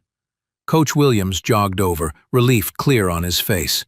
"Jordan, glad to see you back," he said. As Dante ran to his teammates, Jordan climbed to her usual third-row spot. The metal bleacher was cold, familiar, grounding. A patrol car rolled past, and Tyler Ramos slowed, nodding respectfully. "Marshal," he said, using her correct title now. On the field, Dante fielded a ground ball cleanly and looked toward the bleachers. Jordan waved. His smile was genuine, untainted by the fear from 2 weeks ago.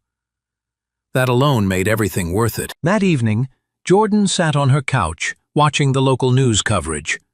The anchor's voice was professionally neutral. "Officer Brad Keller has been suspended without pay pending a disciplinary hearing next month. Sergeant Dale Hutchins faces preliminary review by Internal Affairs. Captain Ellen Marsh announced early retirement yesterday, effective immediately, with full pension intact." Jordan set down her coffee. Suspended, preliminary, pending, early retirement with pension intact. Every word suggested consequences while delivering as little as possible. Keller would probably be back within 6 months. Hutchins would get a written reprimand. Marsh would collect 70% of her salary for doing nothing. Her phone buzzed. Tyler Ramos texted, "Heard rumors IA is closing case soon. Insufficient evidence despite everything. Thought you should know." Jordan stared at the screen. They'd made noise, forced suspensions, generated headlines. But the machine was already working to minimize damage, to return to normal, to ensure nothing fundamental changed. A knock at the door pulled her attention. Jordan checked the security camera. No one there. But an envelope lay on the doormat, plain white, no return address. Hand delivered. Jordan pulled on gloves before picking it up. Inside was a single sheet, most text obscured by thick black redaction bars. Only fragments visible. Safe Neighbor Patrol. Monthly quota. Price confirms. Expand to Southside Parks. The final line was clear, unredacted, deliberate. They know you have the audit. Watch your back. Someone inside was helping her or threatening her. The metadata would be scrubbed, untraceable. She placed the paper in an evidence bag, documenting it like everything else. But the message had landed. This wasn't over. "Auntie Jay?" Dante appeared in the doorway, rubbing his eyes. "Why are you still up?" "Just finishing work, baby," Jordan said, sliding the evidence bag away. "Bad dream?" Dante shook his head, but his expression was troubled. "That lady at the park today," he said. "The one with the camera. She was taking pictures of us. Why?" "Some people are curious," Jordan said carefully. "The news made us famous for a while." "Will they come after us again?" Dante asked, voice small. "The police? Or the people who don't want us there?" Jordan knelt, taking his hands. "Maybe," she said, refusing to lie. "But we'll be ready, and we won't let them win." "You promise?" Dante asked. "I promise we'll fight," Jordan replied. "I can't promise we'll never be scared, but I promise we won't give up." After tucking Dante back in, Jordan returned to her kitchen table. The redacted email lay beside her laptop, which showed her ongoing FOIA requests for body camera footage from her arrest. That footage had become a problem. The department had released most of Keller's recording, the parts showing Jordan calm and compliant. But 10 minutes were missing. 10 crucial minutes right after Keller seized her phone, when he would have realized his mistake, when he would have discussed with Hutchins how to proceed. The department claimed technical glitch, corrupted file. But Jordan knew evidence didn't just disappear. It was disappeared by someone with access, someone high enough to manipulate the chain of custody. Her phone buzzed again. Unknown number. The text made her breath catch. The audit names 6 more parks. How far are you willing to go? Jordan's finger hovered over the screen. She could reply, engage, try to trace the source. Or ignore it, focus on what she'd built, protect Dante from further exposure. Through the window, she noticed a car idling across the street. Dark sedan, tinted windows, no visible plates. It had been there 20 minutes. Watching. Jordan moved to the side window for a better view, but the car pulled away smoothly, disappearing before she could get a clear look. Maybe nothing. Maybe surveillance. Maybe another intimidation tactic. She returned to the table, the redacted email spread before her, the unknown number waiting for response. The missing 10 minutes represented a hole in her case, a gap the department could exploit. Jordan thought about the audit. 6 more parks, 6 more neighborhoods where families were being harassed, where 911 calls were weaponized for profit. If she went after them, the retaliation would escalate. Dante would be caught in the crossfire. But if she didn't fight, those families would continue to suffer. The pattern would continue. Every time someone backed down, the system learned intimidation worked better than justice. Jordan looked at her phone, at the unknown number asking how far she was willing to go. She didn't reply. Not yet. But she saved the number, documented the time and date. That night, Jordan sat at her kitchen table as dawn broke through the windows. The redacted email before her held secrets someone wanted exposed and others wanted buried. The missing footage represented 10 minutes that could prove conspiracy or be dismissed as technical error. The text about 6 more parks suggested a pattern far bigger than one arrest at one baseball field. She'd spent 16 years hunting people who thought they were above the law. She wasn't going to stop now just because the people she was hunting wore badges instead of ski masks. Jordan opened a new document and began typing. A formal request to the Department of Justice for a pattern and practice investigation. Not just her case, the whole system. She didn't know if she'd win, didn't know if the missing footage would surface or stay buried, didn't know if the anonymous messages were help or threat. But she knew one thing with absolute certainty. She wasn't leaving, and she wasn't done fighting.